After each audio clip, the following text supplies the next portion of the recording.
Welcome back to Jersey Matters. Statues are the centerpiece of towns and cities across America. But right now, as you know, there's a controversial push to tear down some of those statues because of who and what they represent. For instance, in New York City, a commission is put together, and there's concern that the statue of Christopher Columbus in Columbus Circle might come down. However, there's a town in New Jersey that's much closer to taking action on a Christopher Columbus statue. Kimberly Kravitz reports.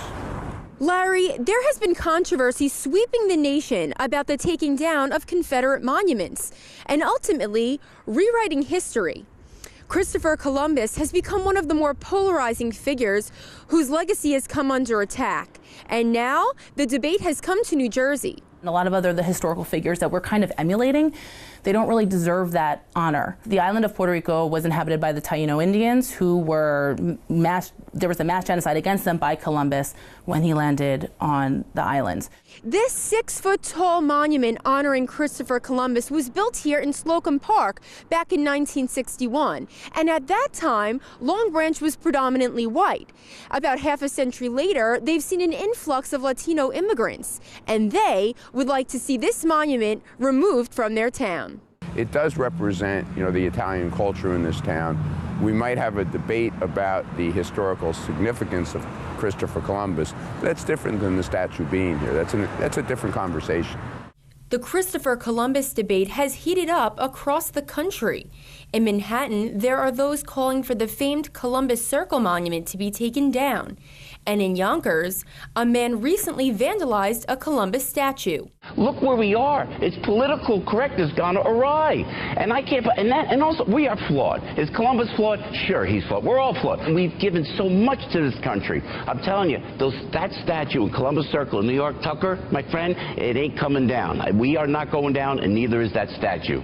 While some view Columbus as a brave pioneer, others believe that he mistreated Native Americans when he came to North America and should not be celebrated. It's an inappropriate placement considering the neighborhood that it's in.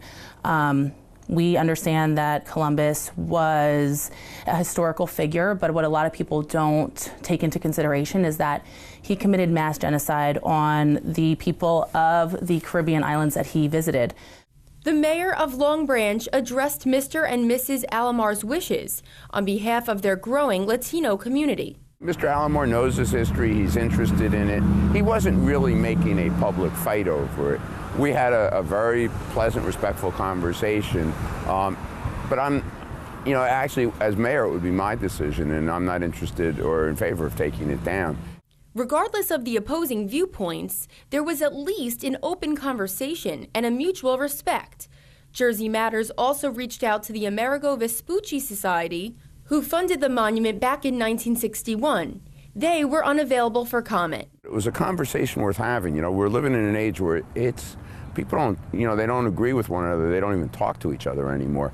And the politics in this country on racial and economic issues is not good. I'm all for teaching history, but if we're going to teach accurate history.